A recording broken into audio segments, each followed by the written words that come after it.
Frère, ce que je m'apprête à partager n'est pas facile pour moi. C'est une histoire sur la façon dont nous pouvons tomber bas lorsque nous jouons avec le péché, même en étant debout à l'autel de Dieu. Aujourd'hui, je regarde en arrière avec honte, mais aussi avec gratitude, car Dieu m'a donné une seconde chance. Ce que j'ai vécu m'a transformé, et j'espère que ce message pourra vous transformer aussi. Je m'appelle Jonathan, et j'étais pasteur d'une église. Oui, un pasteur. Quelqu'un qui se tenait au pupitre pour prêcher sur la sainteté, mais vivait dans le péché. Je prêchais sur l'amour de Dieu, mais je ne respectais pas sa sainteté. Mon péché était la fornication, des relations en dehors du mariage, quelque chose que j'ai caché pendant des années, pensant que tant que personne ne savait, tout irait bien. Je croyais que Dieu pourrait m'utiliser malgré mes échecs, et que la repentance pouvait attendre, mais frère, Dieu ne peut pas être trompé, et j'ai appris cela de la manière la plus douloureuse possible. Tout a commencé lors d'un voyage. J'étais en route pour prêcher dans une autre ville, conduisant seul sur une route déserte. C'était une nuit calme, mais quelque chose en moi se sentait troublé. Je ressentais un poids comme si quelque chose n'était pas à sa place. Au fond de moi, je savais ce que c'était. C'était le péché que je portais, essayant de me prévenir que le chemin que j'empruntais n'était pas seulement physique, mais spirituel. Après des heures sur la route, le sommeil a commencé à m'envahir. J'ai baissé les vitres, monté la radio, mais rien ne semblait aider. J'ai cligné des yeux une fois, puis encore. Et à l'instant suivant, j'ai perdu le contrôle. Ma voiture a dérapé, a quitté la route et s'est retournée. Tout s'est passé rapidement et violemment. Le bruit du crash, le verre qui se brise, le métal qui se tord, tout résonnait sans fin. Quand tout s'est arrêté, il y a eu un silence terrible. J'étais toujours conscient, mais je ne pouvais pas bouger. Je ressentais de la douleur partout dans mon corps et le goût de sang dans ma bouche. Est-ce que c'est ça? Est-ce que je vais mourir ici? Me suis-je demandé. Et à ce moment-là, j'ai perdu connaissance. Quand je me suis réveillé, j'étais entouré de gens. Quelqu'un criait pour que je ne ferme pas les yeux, pendant que je sentais mon corps être tiré. C'était comme si j'étais entre deux mondes. J'entendais des voix humaines, mais il y avait aussi un profond silence autour de moi. On m'a placé dans une ambulance et transporté à l'hôpital, mes frères, la bataille était loin d'être terminée. En arrivant à l'hôpital, je me souviens des médecins qui se précipitaient, se criant des ordres les uns aux autres. Mon corps était brisé, mais ce qui est arrivé ensuite était encore plus terrifiant.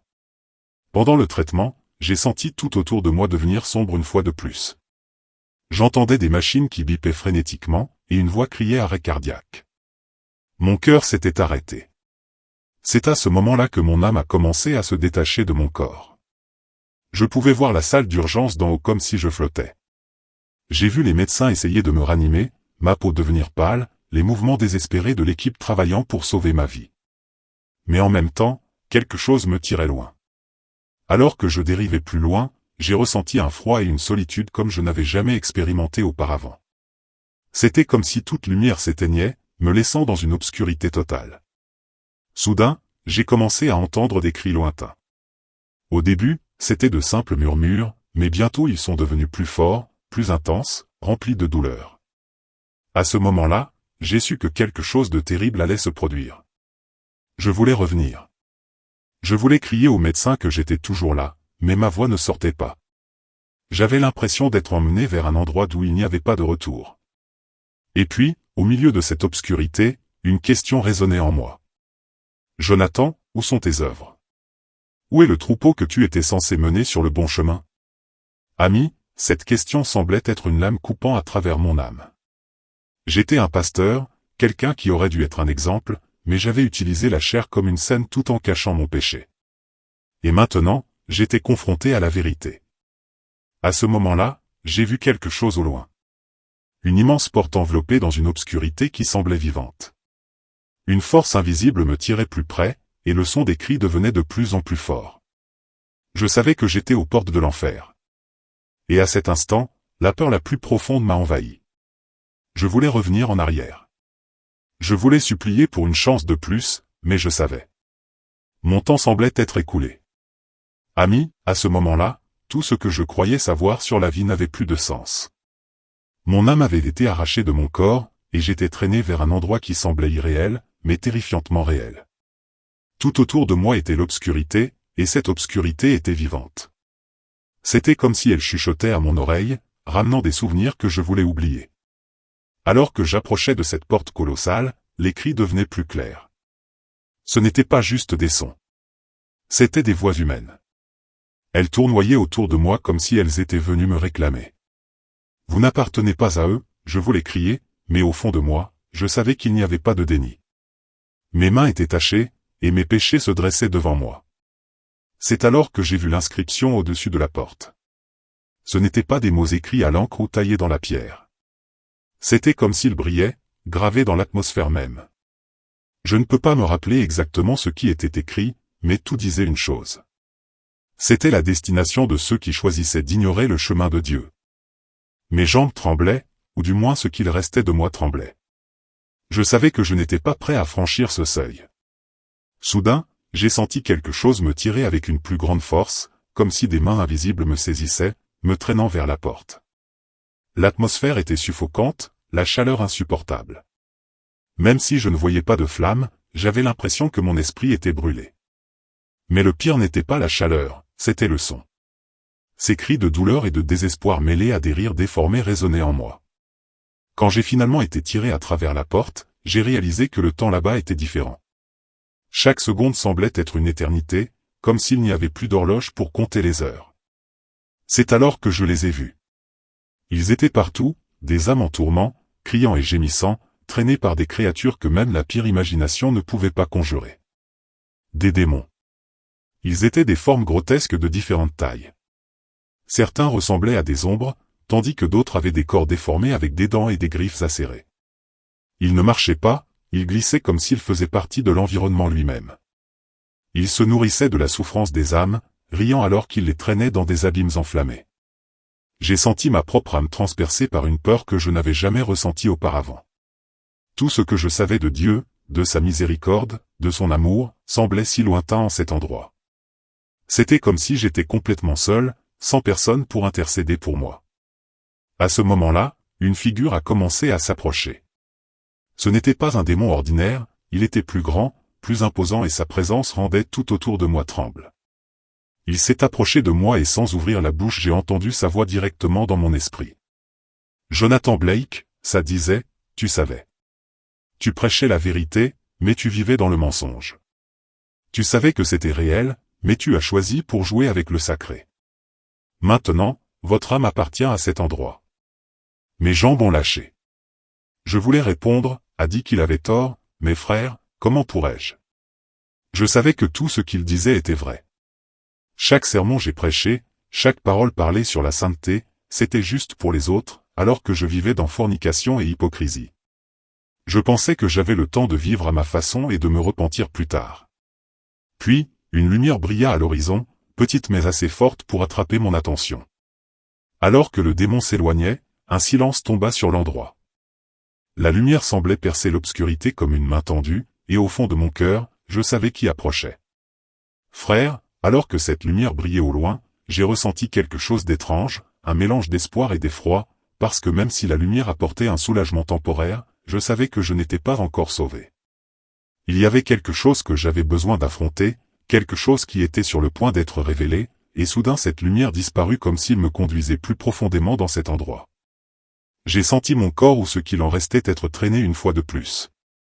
Cette fois, on m'a emmené dans une vallée. Ce n'était pas un lieu ordinaire, c'était un abîme ouvert, entouré de rochers assombris et d'une chaleur suffocante qui semblait se lever de le sol, une rivière de feu traverse la vallée, envoyant des étincelles et de la fumée dans les airs. Et tout autour, j'entendais des cris de douleur si intenses qu'ils me donnaient envie de couvrir mes oreilles, mais il n'y avait aucun moyen d'échapper à ce son. C'est alors que j'ai vu ce qui était devant moi, âmes, des centaines, peut-être des milliers d'entre eux submergés dans cette rivière de feu hurlant et essayant de sortir mais repoussés par des mains invisibles. Ils ont été consumés par les flammes mais pas détruits. C'était un tourment continu comme si le feu était vivant se nourrissant de leur douleur. Jonathan, une voix résonnait claire et puissante. C'était Jésus.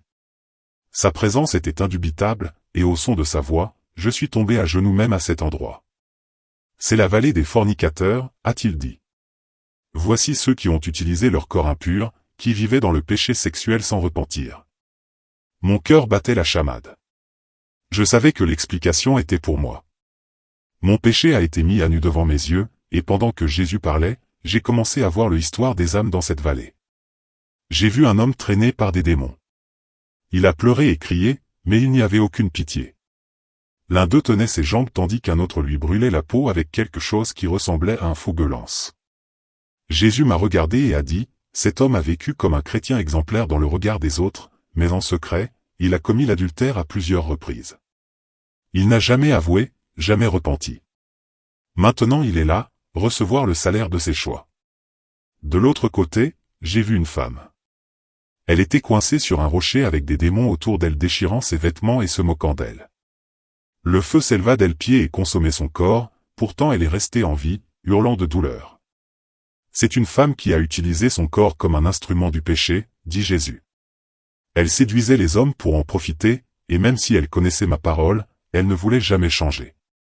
Alors que nous marchions à travers la vallée, j'ai vu des scènes que je ne peux pas décrire sans sentir mon cœur se serrer. Chaque âme là-bas avait une histoire. Des jeunes qui ont perdu leur virginité en dehors du mariage sans jamais se repentir. Des couples qui vivaient ensemble comme s'ils étaient mariés mais n'avaient jamais scellé leur union devant Dieu. Des gens qui traitaient le péché comme un jeu sans se soucier des conséquences spirituelles. Je voulais détourner le regard, mais je ne pouvais pas. Au fond de moi, je savais que je méritais d'être là aussi. J'ai prêché sur la sainteté, mais j'ai vécu dans le péché. Combien de fois suis-je monté à l'autel en sachant que la nuit précédente j'étais tombé? Combien de fois ai-je utilisé la grâce de Dieu comme excuse pour continuer dans l'erreur? Jonathan, dit Jésus, en regardant dans mes yeux, tu as encore une chance. C'est pourquoi je te montre tout cela. Je veux que tu vois le destin de ceux qui choisissent d'ignorer mes commandements. Je suis tombé face contre terre, pleurant comme je n'avais jamais pleuré auparavant. Seigneur, pardonne-moi, ai-je crié. Je ne savais pas que c'était si sérieux.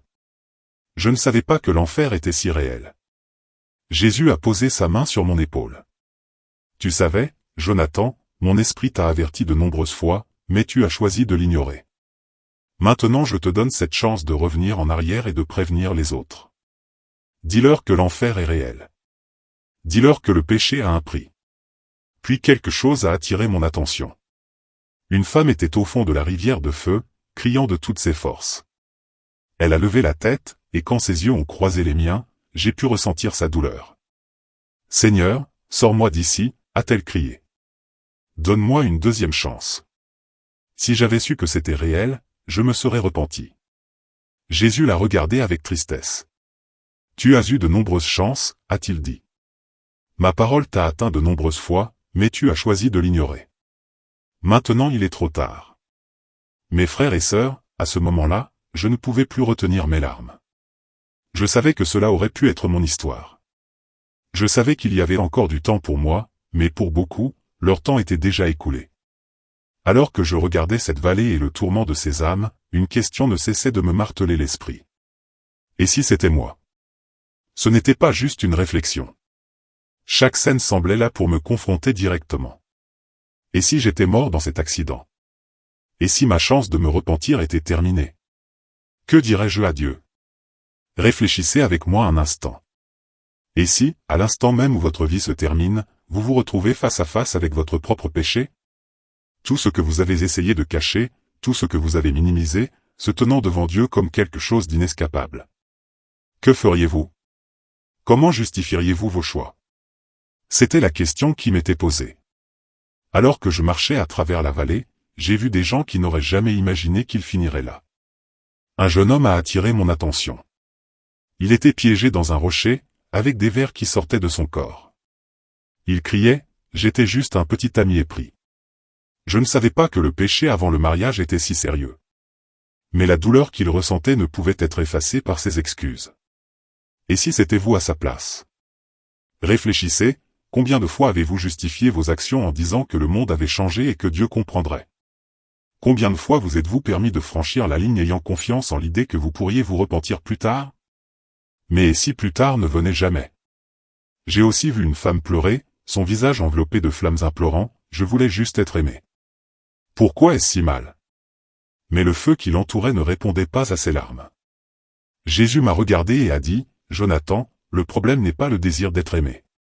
Le problème est d'ignorer mes commandements dans la poursuite de cet amour.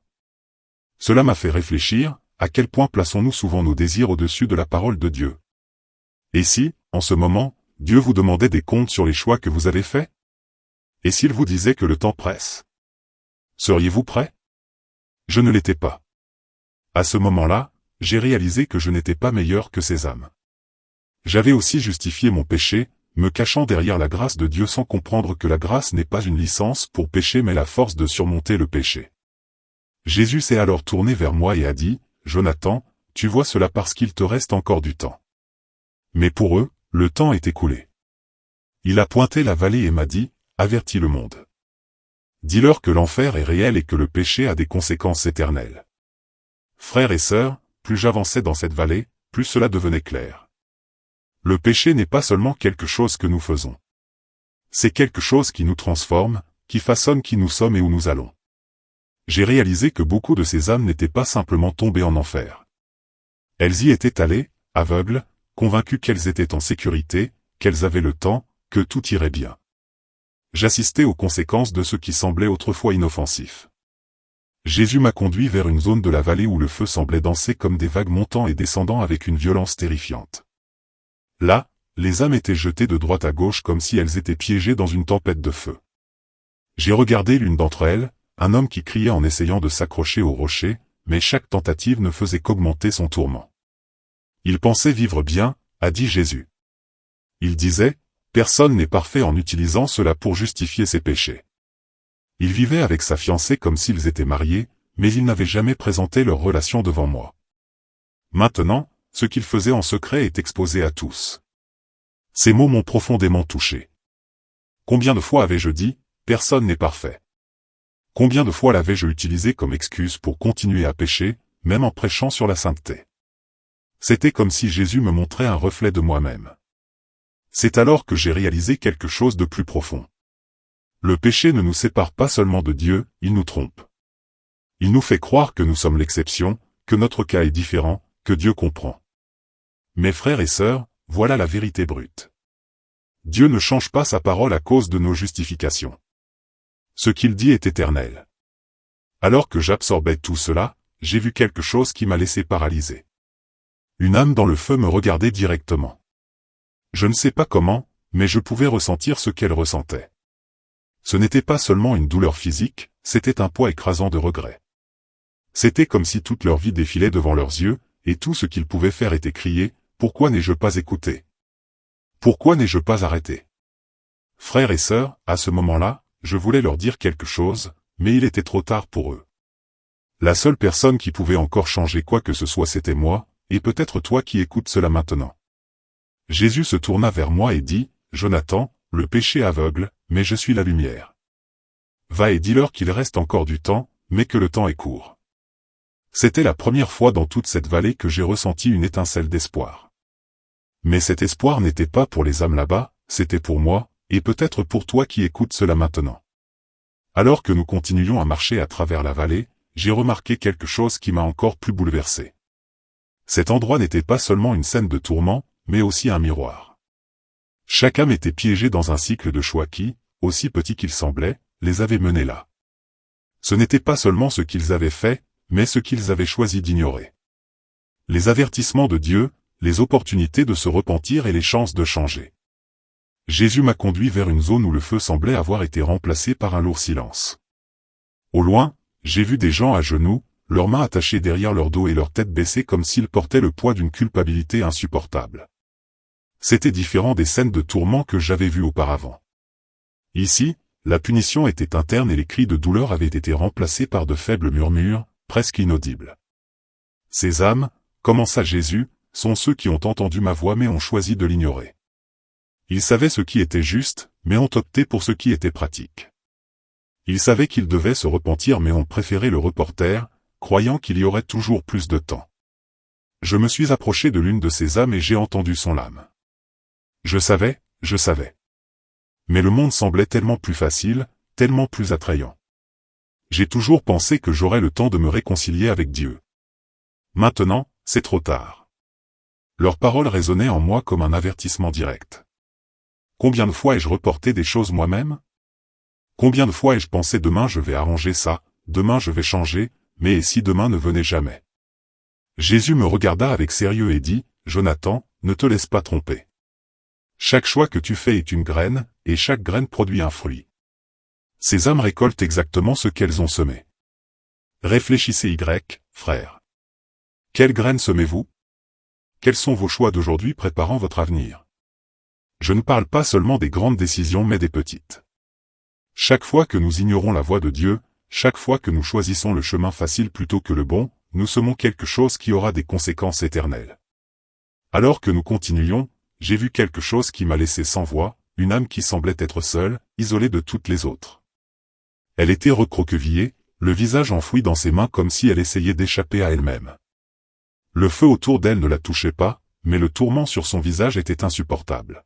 « Seigneur, demandai-je, pourquoi cette âme est-elle seule? » Jésus répondit, elle a vécu pour elle-même. Elle n'a jamais pris soin de personne au-delà de ses propres désirs. Maintenant elle vit éternellement avec le seul compagnon qu'elle a choisi, elle-même. Frère, à ce moment-là, j'ai compris que l'enfer n'est pas seulement un lieu de feu et de tourments physiques. C'est un endroit où nos choix nous suivent, où nous sommes confrontés éternellement à qui nous sommes vraiment sans Dieu. Jésus se tourna alors vers moi et dit, Jonathan, tant qu'il y a de la vie, il y a de l'espoir. Mais quand le temps s'épuise, les choix deviennent éternels. Va et dis à mon peuple cela. Ces mots étaient gravés dans mon âme. Et en quittant cet endroit, une certitude grandissait en moi. Dieu est miséricordieux, mais il est aussi juste, et chaque choix compte. Frère, en marchant à travers cette vallée, je sentais le poids de chaque mot que Jésus prononçait. Chaque pas était une révélation, mais aussi une douleur profonde. Ce n'était pas seulement ce que je voyais, c'était ce que ces âmes enduraient. Et à chaque instant, une question résonnait. Combien de fois Dieu les avait-il avertis, mais ils n'ont pas écouté? Jésus m'a conduit vers une autre zone où il n'y avait pas de feu, seulement des ténèbres. Une obscurité si épaisse qu'elle semblait tout engloutir. Là j'ai entendu un bruit étrange. C'était un cri étouffé et faible, comme celui de quelqu'un qui avait déjà abandonné. En m'approchant, j'ai vu une silhouette recroquevillée au sol, tenant quelque chose qui ressemblait à un livre dans ses mains. Il savait, dit Jésus, en pointant la silhouette. Il a lu ma parole. Il savait ce qui était juste mais a choisi le contraire. Il pensait qu'il aurait toujours le temps de se repentir, mais le temps s'est écoulé. Les paroles de Jésus m'ont frappé comme un tonnerre. Cette âme n'était pas ignorante. Ce n'était pas quelqu'un qui n'avait jamais entendu la vérité. Au contraire, c'était quelqu'un qui avait choisi de l'ignorer. Réfléchissez Combien de fois entendons-nous ce que Dieu nous dit, mais supposons que ce n'est pas urgent, que nous avons encore le contrôle sur demain. Combien de fois a-t-il été averti, Seigneur? Ai-je demandé? Jésus m'a regardé, tristesse dans ses yeux et a répondu, d'innombrables fois. Il a entendu des sermons, des prières et des conseils, mais il a toujours pensé que la repentance pouvait attendre. Puis un bruit assourdissant a interrompu tout. C'était comme si la terre se fissurait, révélant un abîme encore plus profond. La silhouette au sol a commencé à être entraînée par des forces invisibles, criant dans le désespoir, « Seigneur, donne-moi une autre chance. Juste une de plus. » Jésus est resté silencieux. Je voulais faire quelque chose, mais il n'y avait rien que je puisse faire. Frère, dit Jésus en me regardant maintenant directement, la repentance est un don, mais il faut l'utiliser tant qu'il y a du temps. N'attendez pas plus tard. Plus tard pourrait être trop tard. À ce moment-là, la vérité m'a frappé comme un coup. Le plus grand tourment de l'enfer n'est pas le feu, mais la repentance qui ne trouve jamais la paix. Alors que nous nous dirigions vers le prochain endroit, j'ai senti quelque chose de différent dans l'air. Ce n'était pas seulement la chaleur ou les cris lointains, mais un sentiment de lourdeur comme si quelque chose allait se produire. Soudain, Jésus s'est arrêté et m'a regardé avec une gravité qui m'a transpercé jusqu'au fond de moi. « Jonathan, dit-il, ce que tu vas voir maintenant est le destin de ceux qui rejettent mon dernier appel. » Devant nous, il y avait une foule de gens immobiles, tous les yeux fixés sur quelque chose d'invisible. Le silence était aussi oppressant que le tourment que j'avais vu plus tôt. Ces gens ne criaient pas ni ne pleuraient. Ils étaient juste là, figés, comme s'ils savaient qu'il n'y avait plus rien à faire.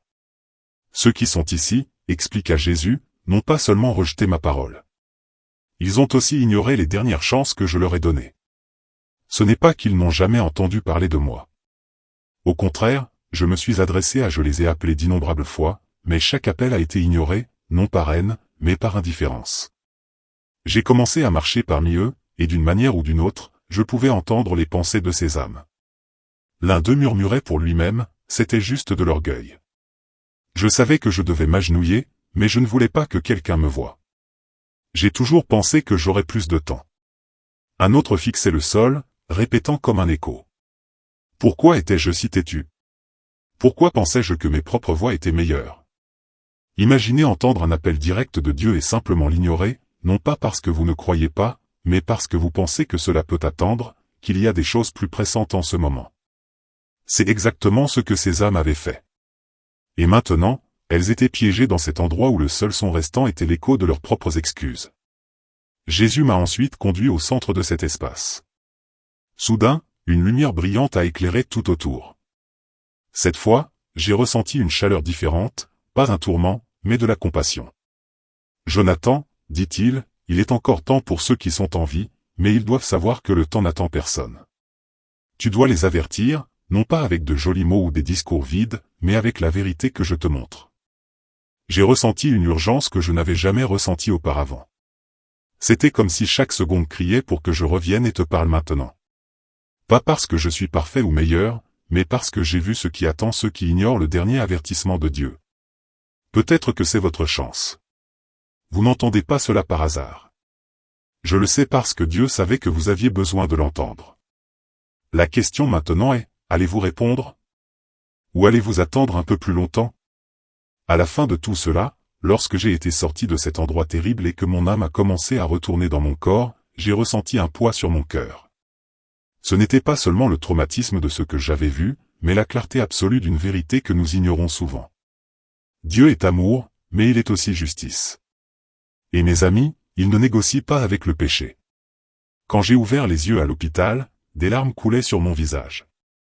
J'étais entouré de médecins, de machines qui bipaient, et du sentiment écrasant d'avoir été tiré des profondeurs. Mon corps était faible, mais mon esprit était secoué. Je savais que j'étais revenu pour une raison, pour vous avertir. Si vous avez vécu dans la fornication, traitant le péché comme quelque chose de trivial, pensant que Dieu comprendra, écoutez attentivement ce que je m'apprête à dire, l'enfer est réel. J'ai vu le tourment des âmes qui vivaient dans la tromperie, qui déshonoraient leur corps, le temple du Saint-Esprit. Combien de fois avez-vous entendu la voix de Dieu vous demander de changer? Combien de fois l'avez-vous ignoré? En supposant que vous auriez toujours une autre chance, voici ce que j'ai appris. Chaque péché que nous choisissons de nourrir nous sépare davantage de Dieu, et chaque pas loin de lui est un pas de plus vers l'enfer. Mais il y a une bonne nouvelle.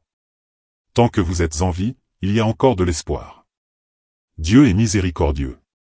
Il veut vous pardonner. Il veut vous transformer. Mais vous devez décider. Maintenant, pas demain, pas plus tard. Jésus m'a dit quelque chose dans cette vallée que je n'oublierai jamais.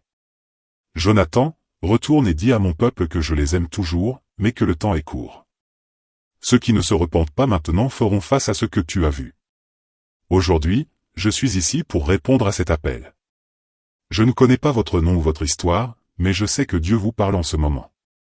Ne l'ignorez pas, confessez votre péché, abandonnez ce qui vous sépare de Dieu, et choisissez un nouveau chemin. Si vous sentez que Dieu vous parle en ce moment, écrivez simplement « une nouvelle chance » dans les commentaires. C'est tout ce que vous avez à écrire. Je prierai pour votre vie afin que Dieu puisse vous pardonner, vous purifier, et vous fortifier pour vivre une vie sainte. Cela pourrait être votre dernière opportunité. Ne la manquez pas et rappelez-vous que Dieu est amour, mais il est aussi saint et juste. Il pardonne ceux qui confessent et abandonnent leurs péchés, mais il ne peut pas ignorer ceux qui jouent avec sa grâce. Que ce jour soit celui où vous choisissez de retourner dans ses bras. Merci d'avoir regardé ce témoignage jusqu'au bout. Si vous êtes arrivé jusqu'ici, écrivez un mot de foi dans les commentaires pour encourager un frère ou une sœur qui pourrait se sentir faible en ce moment. Abonnez-vous à la chaîne pour rester fortifié dans la foi.